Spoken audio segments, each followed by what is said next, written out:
we're now ready to finish off this whole piece. The tension now is quite tight, so instead of using your fingers, it's often easier to use a crochet hook.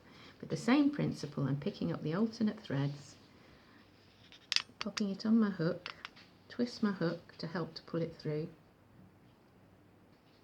pulling it through, and it's often a good idea to do 3 or 4 lots and slowly work your way across the loom, easing your wool as you go.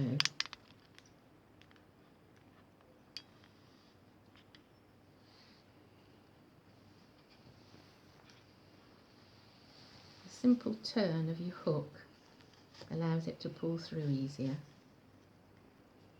I'm gently easing the wool I need, not too much, and then I haven't got to pull it back again. Last one.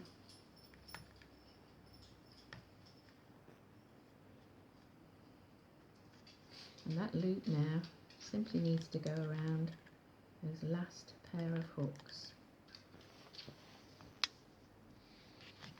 1 and 2. Check my threads, check that same movement all the way round and ease it slightly. I'm now going to go across to that last pin.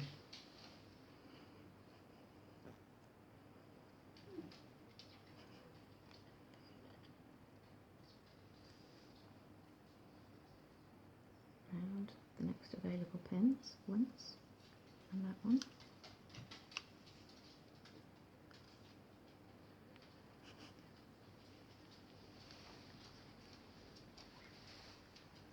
Gently weaving with my hook and pulling through. Again, just pull through enough of your yarn for the hook to manage it.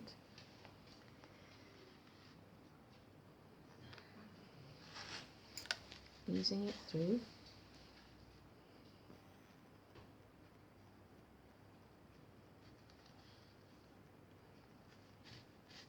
At this point, it's possible to pack your threads and get the density that you require.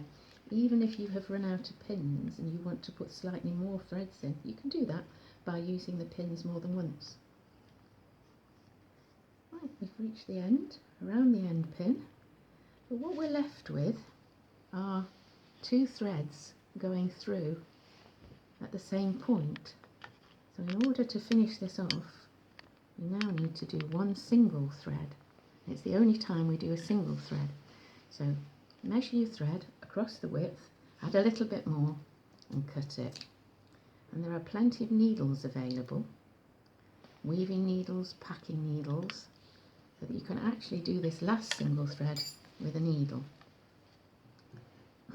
Carefully look for that last space and weave it through.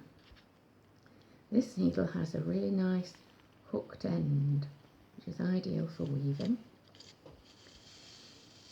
Easing through, weaving in and out in that last space.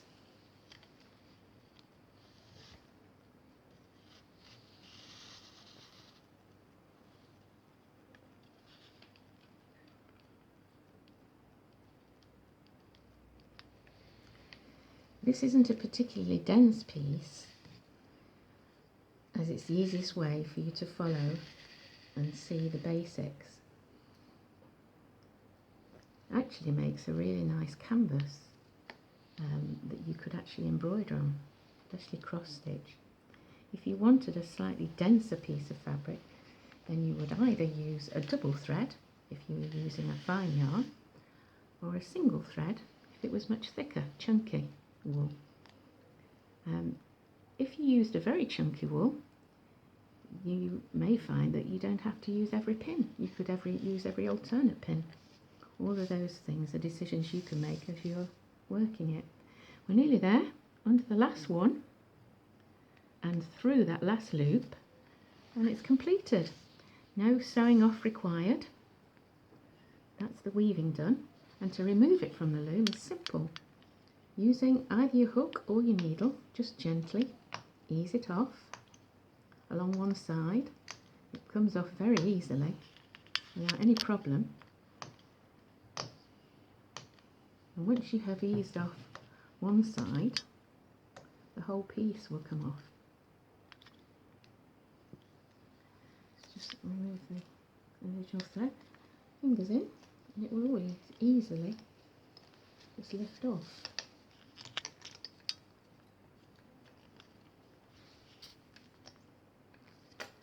And there's our piece of fabric ready to be attached.